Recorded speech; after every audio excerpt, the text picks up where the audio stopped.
Hi, welcome back to the Personality Hacker Podcast. My name is Joel Mark Witt. And I'm Antonia Dodge. Joel and I have been trying to figure out a podcast topic, and I keep having this huge block. And the reason why is because I'm going through one of my obsessive cycles again, which is, I don't know if this is the thing of my type. I have a feeling it might be, but let's pretend it's just a thing everybody goes through so that I don't feel so isolated. But I end up picking up things that I really love and obsessing over them. And right now, the thing I'm obsessed with is a book I started reading called Sapiens. Sapiens is a New York Times bestseller. It's been translated into like over 25 languages. It is an absolutely fantastic book, and I can't stop thinking about it. The challenge is I'm not all the way through the book. I'm like maybe, I don't know, I'm like probably about a third of the way through. I'm not even halfway through the book. And I don't always like talking about something until I get a complete picture of it, but I can't not talk about it. So here we are. And so in this particular podcast, in order to cater to my weirdness, we're going to talk about a book I'm only a third of the way through. And I'm going to talk about some of the things that I've gotten out of this book only a third way through, because it is so fascinating. So the book, again, is called Sapiens, and let me grab it here. It is by Yuval Noah Harari, and the subtitle is A Brief History of Humankind. This is maybe the best book so far that I've read that expresses and explains how humans went through each of the early Graves levels. So if you're into the Graves model or spiral dynamics, this is a fantastic book. Now, there's been other amazing books that I think walk through some of major cultural revolutions and things that were really influential in sort of how humans got to where we got to. I think another book that I got obsessed with was a book called Guns, Germs, and Steel by Jared Diamond. Absolutely fantastic book. I highly recommend that one too. But I've not read a book that really explains with such vivid language going through all of these different cycles. So Joel is going to be very kind to me and cater to me, and he's going to do a little bit of an interview just so that I can get some of this content out of my head. Yeah. And maybe it will free up some space to be able to talk about something that isn't the book Sapiens. Yeah, I think it's like almost, I see it as until you get to talk about this, you can't think about the next stuff we want to talk about on the podcast. So I'm like, all right, let's just get this out of your head. Let's talk about it. Yeah, and I'll probably end up wanting to talk about it again when I'm 2/3 of the way through the book, and maybe even when I'm done with the book.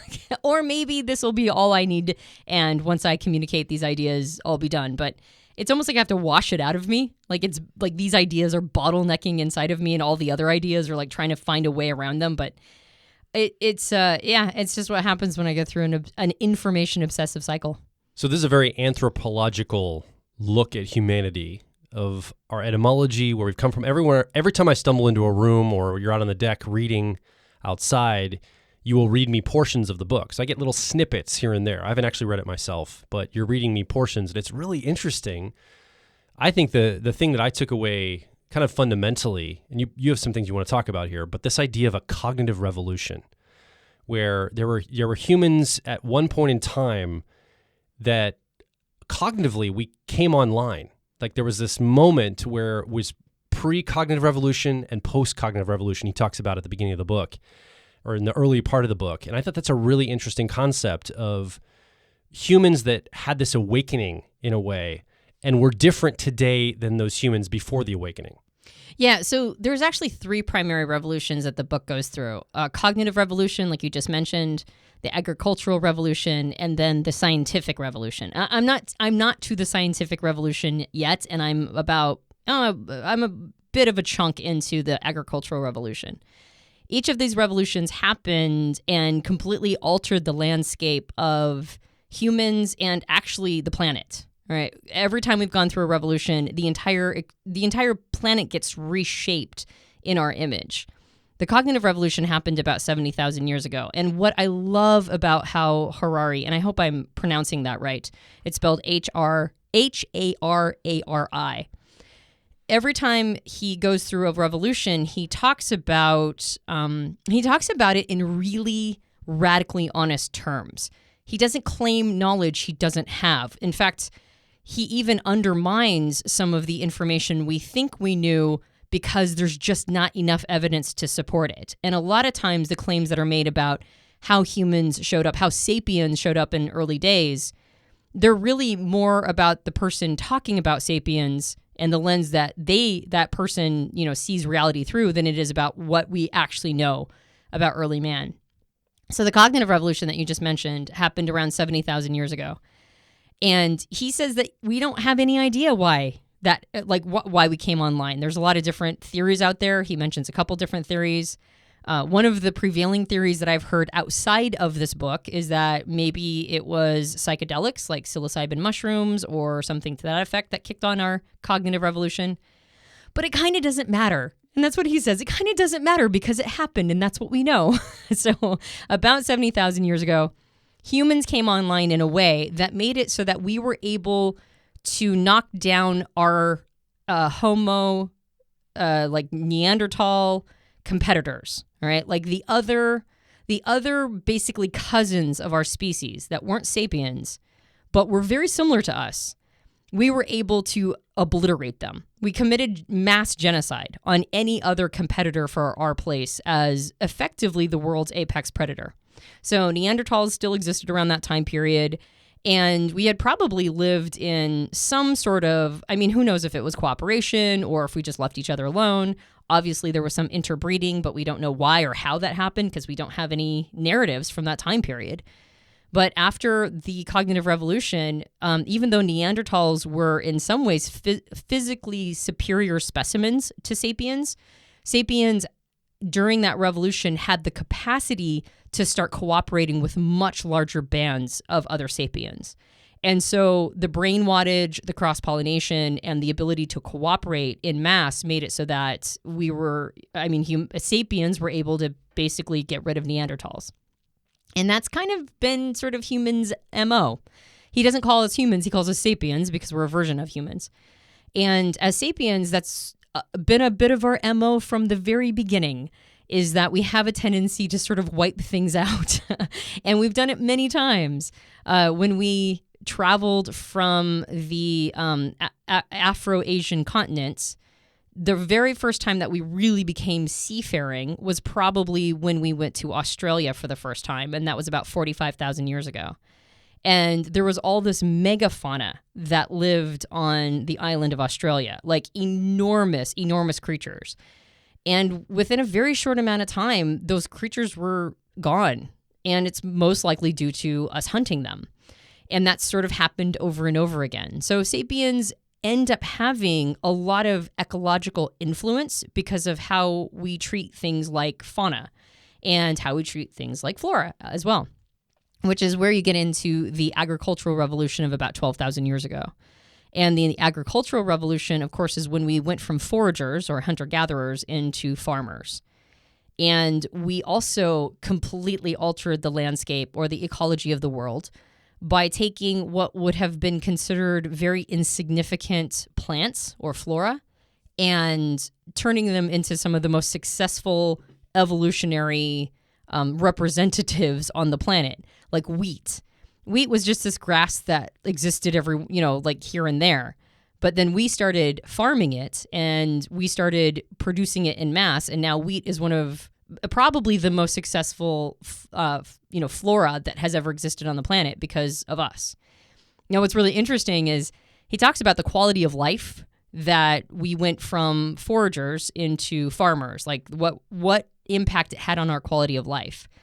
And the answer is it was actually pretty devastating. We were much, much, much, much, much happier as foragers than we were as farmers. Well, putting the narrative of happiness on it might be a stretch. We don't know if people were happier, but what we can assume is they had less stress and workload because they didn't have to go through the season cycles. They were more hunter-gatherer in the moment of the day itself.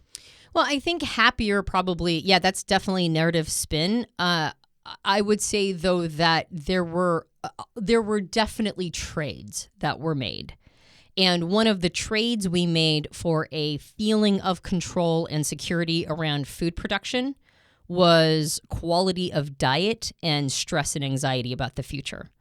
if you are putting all your quote unquote eggs in one basket, if a single staple of food like wheat or rice or something else to that effect, if that becomes your morning, noon, and night to farm all of that, because farming is pretty grueling work, especially in early days, then if something happens to that staple, you now have to go through a time period of famine, particularly if you've lost your foraging capabilities. So then there's a sense of anxiety around making sure that you are tending to this crop all the time. You're making sure there's no blights happening, no disease, no bugs to come through and kill it, making sure all the animals are staying away. You draw out these property lines and make sure that no raiders come and get it. And so all of your time and attention ends up being focused on this one staple of food that then becomes the primary diet you're getting.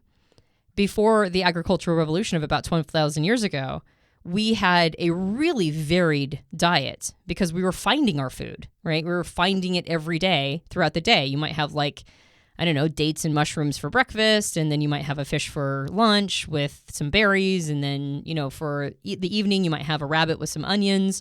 Like, you had a huge variety in your diet.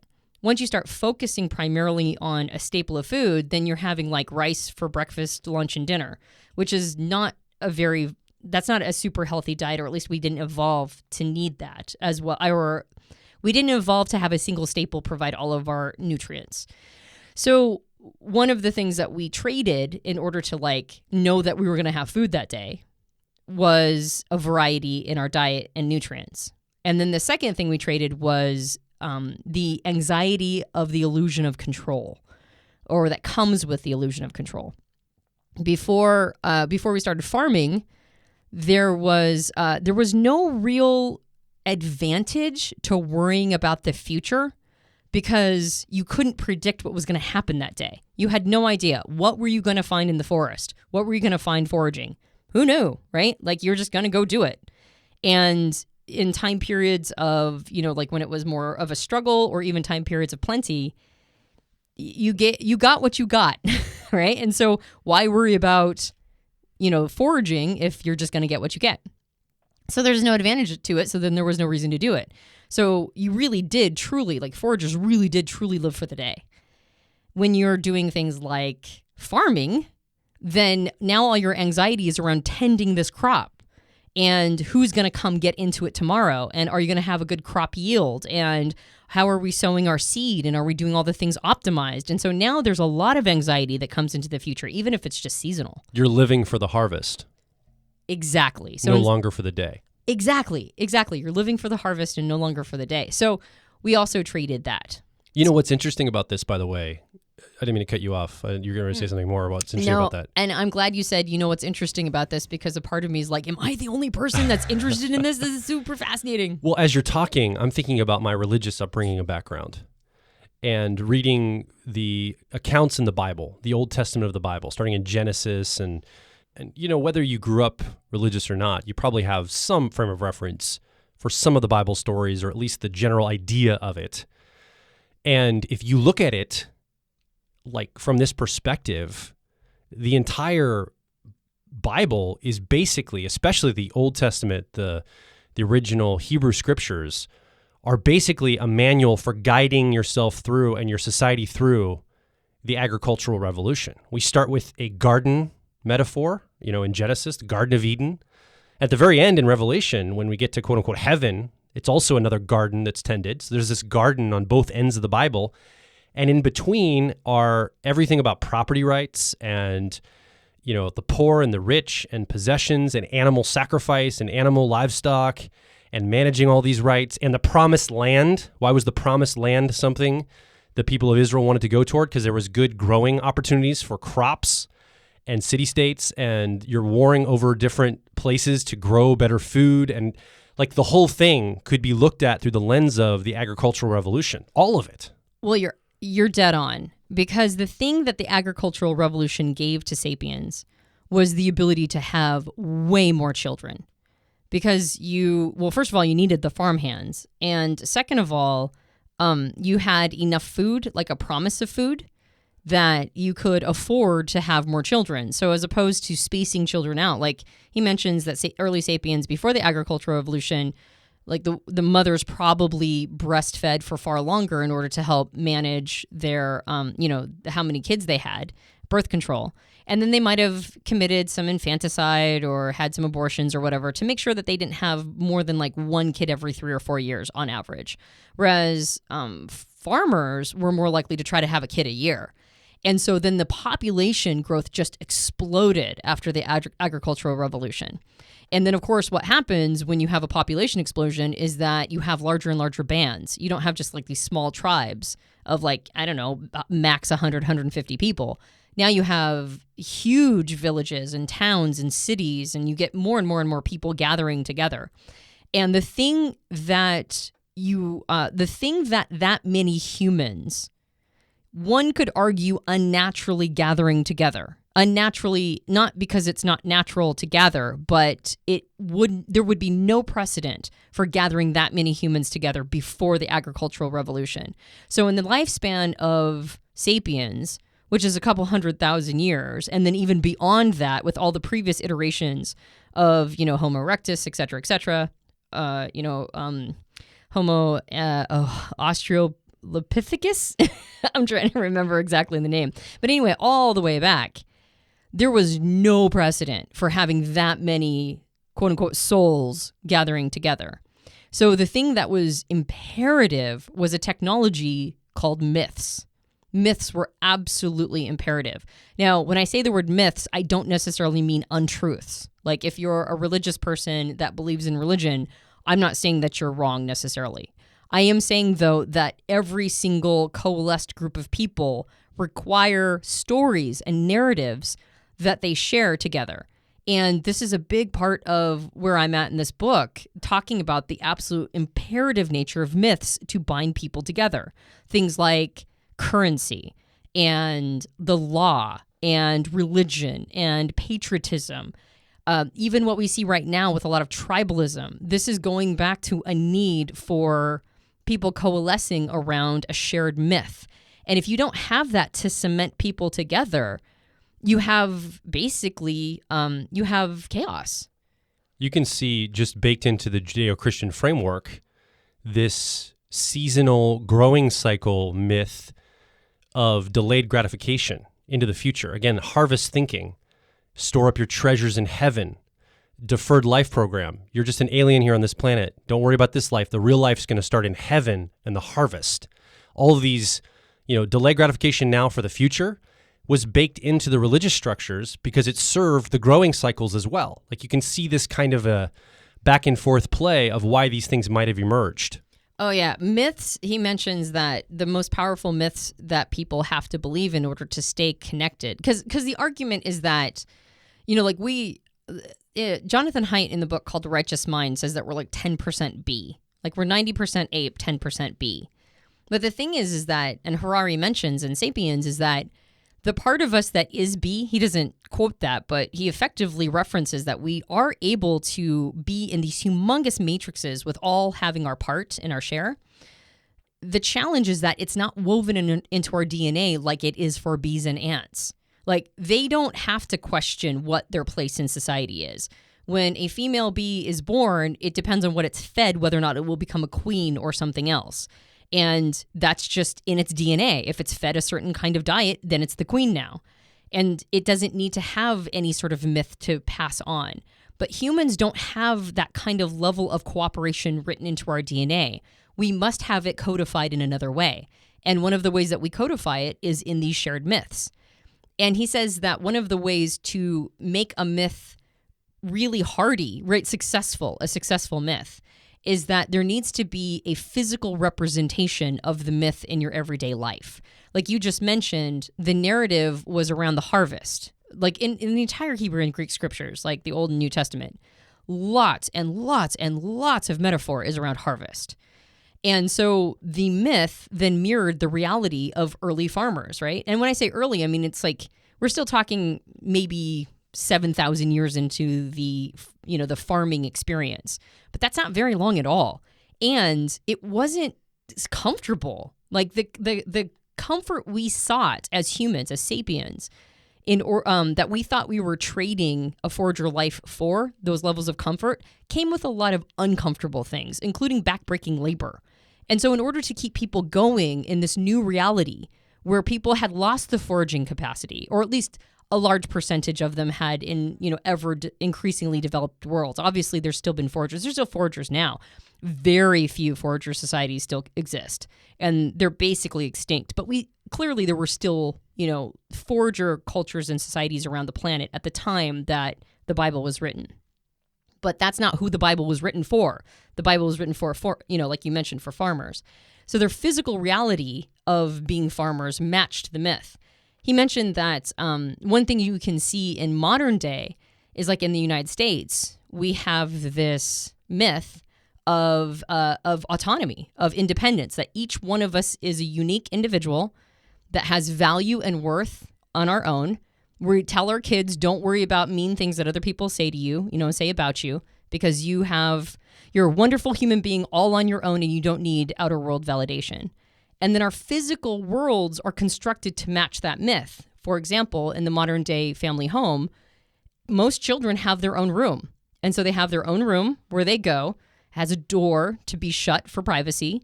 Inside, the child has the ability to decorate the room however they want to.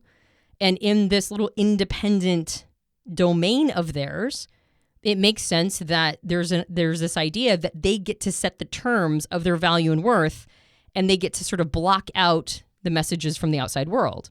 So the myth of you being able to determine your value and worth as an individual matches the physicality of you getting an independent domain space in which you get to determine your value and worth with outside voices, completely gone.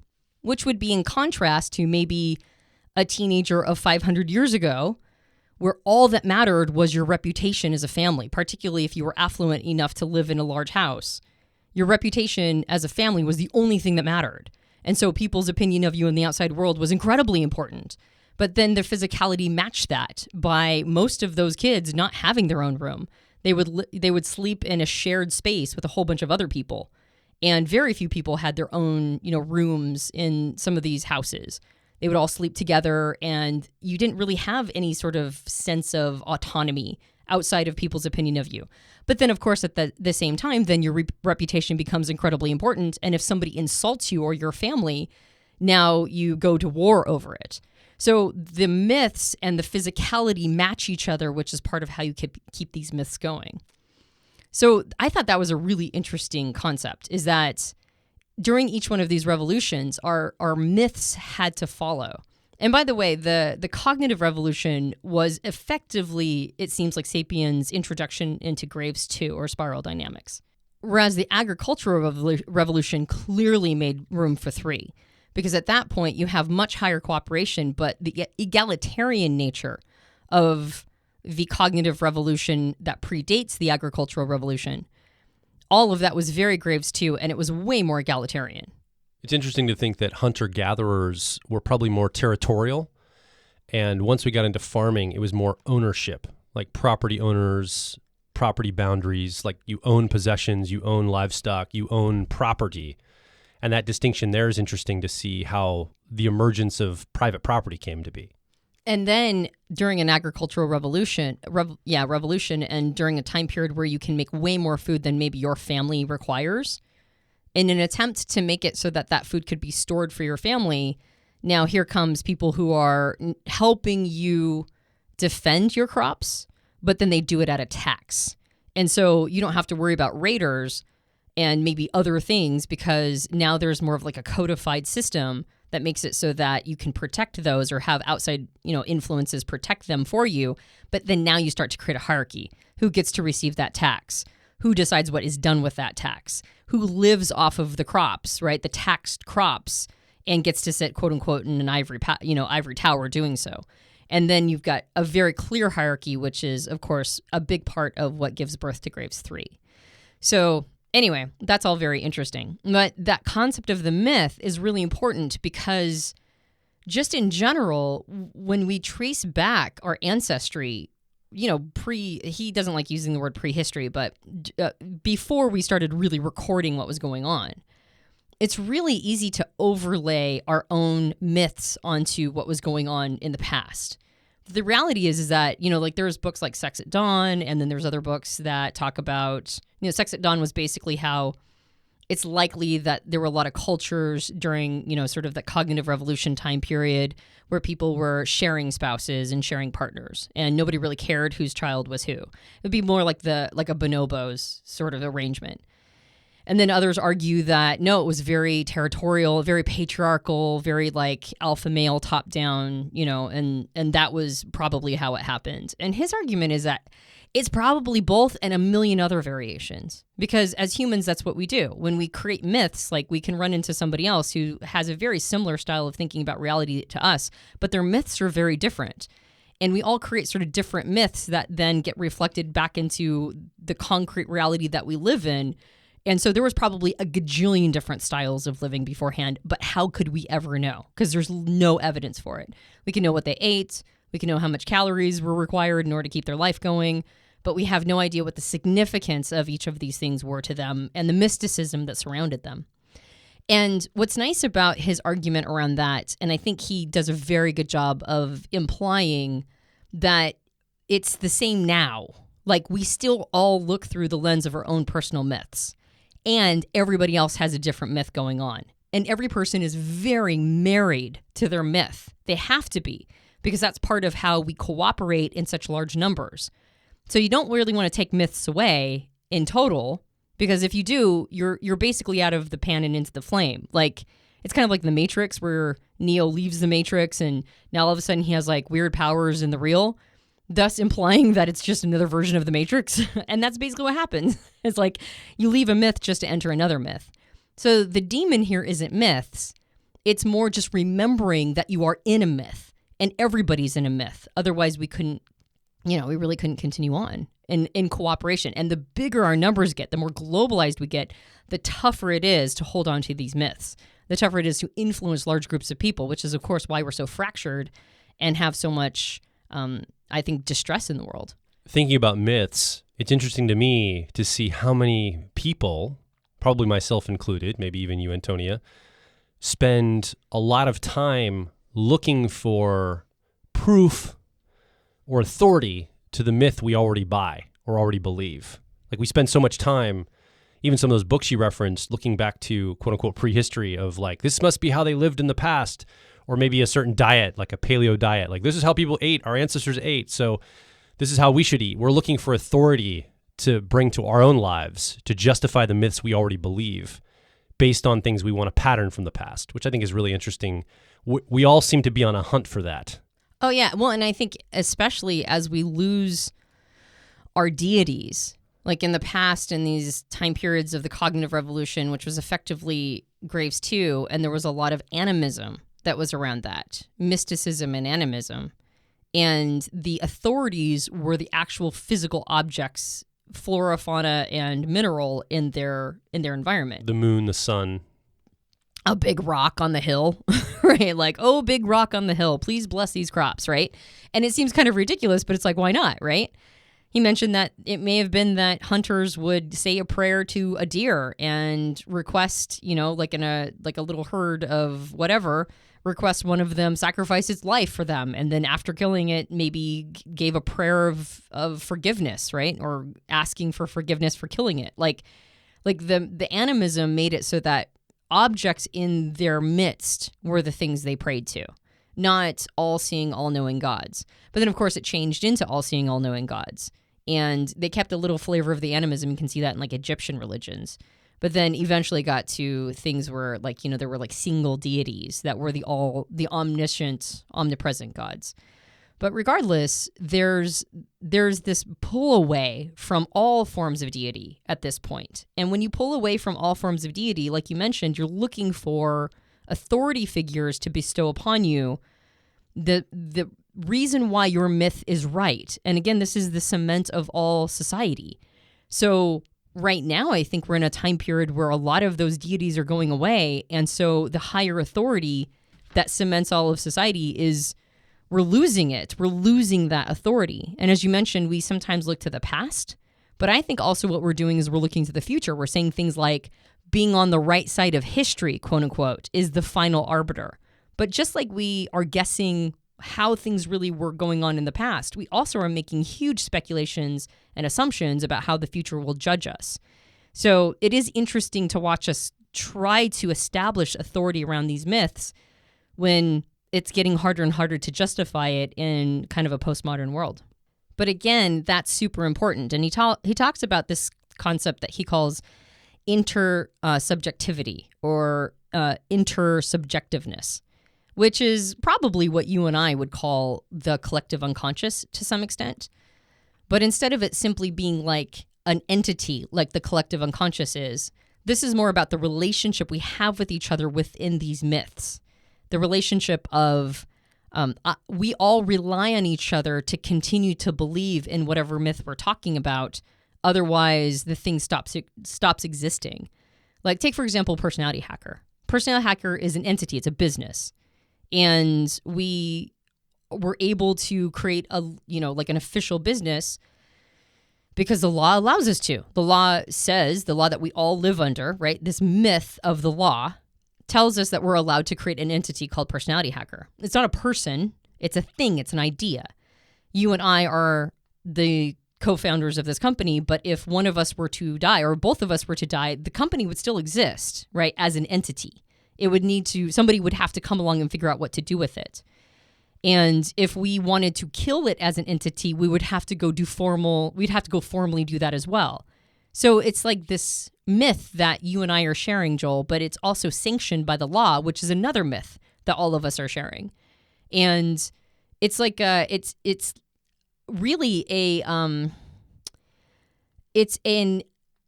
it's a shared hallucination is really what it is. It's all, we're sharing these hallucinations of these laws and these entities and these realities. Yeah, I mean, another easy example is if you use paper money in your country, your culture, coins or paper money. I mean, it's a piece of metal with some numbers on it and some words, or a piece of paper with some words printed and some numbers printed on it. Like, literally, that's what it is. It's the idea and the agreement, consensus agreement among all of us that it has value, this shared myth that money is valuable and stores value that we all just agree to. The moment we stop agreeing to that, game over. It's completely valueless. It's only valuable in the framework of the myth. It's not valuable in and of itself. Yeah, like, and it basically has changed even one step removed. I think we've talked about this before with like the concept of fiat money. But it's even gone from paper to digits on a computer screen. So you could argue that the paper has some value to it, maybe. I mean, before it was backed by gold and silver, which has arguably more value to it. But even if everybody thinks gold is worthless, right? It's not pretty anymore, can't be melted down for jewelry or whatever it is you're using it for. If everybody sees it as the same thing as a garden rock, then it loses value too, right? Because it's just a thing. So the objective nature of all of this, but that was at least a physical, tangible thing. Then it turned into paper money without a backing, and then it was like just paper. But arguably that has even more value than ones and zeros on a computer screen, which is really nothing except for a very digital story we're telling each other. So that intersubjectivity is the glue that holds all of these interactions and transactions together. But he mentions that if one person opts out, that does not change anything. Intersubjectivity means that you have to have a huge wave of people changing their mind about something. And then, of course, that's all what a lot of revolutions are about. They are an attempt to alter the shared myth. And when that happens, I mean, it's like tectonic plates smashing together. We are actually, in my opinion, in the presence of watching a lot of these myths be reconstructed. And you can see this wave of sentiment changing around a lot of different subjects. And as that happens, they don't, these myths don't go without a fight. And the new myths have to overtake them in some way. And if that doesn't happen, if there's a fight for it, sometimes it succeeds and sometimes it doesn't. And that's, of course, how religions are born and how new countries are born. And so that intersubjectivity is the glue that holds everything together. And as single individuals, you can opt out and go, you know what, I don't think I want to be part of your shared narrative and story. And the entire thing won't blink. It doesn't matter what you think. You have to be somebody who can take a huge chunk with you. You have to be persuasive.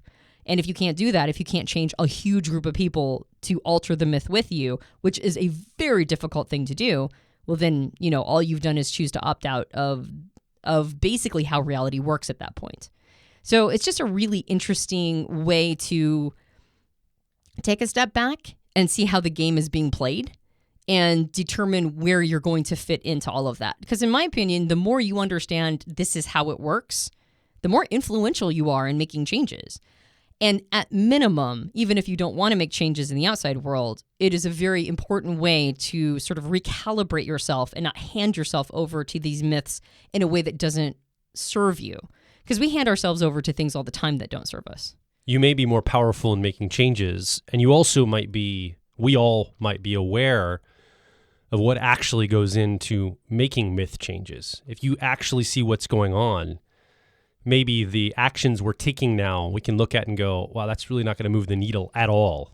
Because look at what it would take to change a shared consensus reality for all of humans or this people group here. It's going to take a lot of concerted effort. And my one action may not make a difference. Now, it might still be, quote unquote, the right thing for you. You might still feel it's the right thing for you. And also realize the results may not be the thing you're going to get, because look at the system running that's so big and it needs a lot of pressure, maybe from a lot of different parts, to actually change it in a different direction. Well, and sometimes change happens more through conspiracy than it does through transparency. Like sometimes the best way to alter myths isn't to do it head on and explain to people directly, this is the new reality that I want. Sometimes that is highly persuasive. But a lot of times the real work gets done sort of in the background and influencing people sort of towards a direction. But I'm actually, I hate to say it because we're in a time period of extraordinary social change, but I'm actually far more interested in this idea that was presented in the book, or at least kind of plays with this idea that I've been thinking more about, which is the extension of the timeline of humanity. Like, what's nice about the book Sapiens is it reminds you that the amount of time that we live is, it's like hard to articulate how brief a time period it is in the history of all things. 80 years feels long to you if you're living it. But in millions of years, that's nothing. It's literally nothing. I guess not literally. Literally, it's so infinitesimal, it might as well be nothing, though. And it's good to take a perspective of a zoom out to remind yourself that the timeline goes really far back, and it's probably gonna go way, way, way into the future with or without Sapiens on the ride. So the things that are happening now feel like they are the only reality. And yet these kinds of things probably, the things we experience now have probably happened so many times in the future, we couldn't even begin to calculate it. And it probably happened in some way, in some form during forager time periods. We have records of things like this happening through the agricultural revolution and beyond. Like, this is sort of the dance of humanity. This is humanness, right? All of this exchange of myth, all of this wanting things to change, all of the attempts to make life better and making bargains, right? And sometimes accomplishing comfort and sometimes kind of creating more of a mess for ourselves, or vice versa, right? Watching the messes we've gotten ourselves into and then correcting them and doing better. Like there's a narrative, I think, that we have of like constant progress, which isn't accurate, but there's also a narrative of constant degradation, which is equally unreal. And I think it's important to remember that the reality you're experiencing is very much through the lens of you. Like you are the biggest bias in how you're experiencing reality. And a lot of that's been given to you by your family, your culture, your society, sometimes even the language you learn, right? And how that molds your brain. But you are the bias you bring into the world. And so remembering that for just a moment, when things get really intense or things are very, there's just unhappiness everywhere, or there's this idea that things are never going to get better, or life is exhausting. We are bringing a lot of our reality with us, parts programmed, parts that are thought about on our own. And the reality, the objective reality, may not be perfectly represented in our intersubjective stories. It makes me think about the difference between a hero framework and a steward framework. I think a lot of people in today's society see the problems of the world and they see it through a hero lens of, I'm going to be a voice in a generation that fixes this thing. It fixes it. It has a final delivery of fixed. We can call it fixed. We can check off the list. This to-do item of fixing this cultural, societal, economic, whatever it is done. We fixed it.